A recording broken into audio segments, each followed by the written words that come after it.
Guys, tips kung paano kayo makakamura kapag bumibili kayo sa palengke. Di ba kadalasan kapag bumibili kayo, yung kilo-kilo pa yung binibili nyo. Eto, meron akong tips.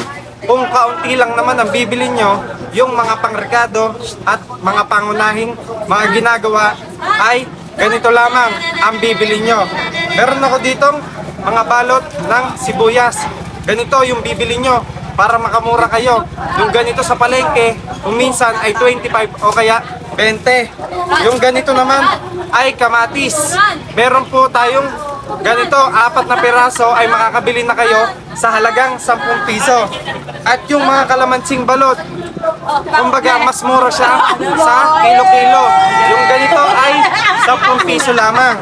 At yung kung nagtitipid naman kayo sa ibang mga pangrekado, meron naman yung mga ganito sa halagang 30 to 25 ay makakabili na kayo.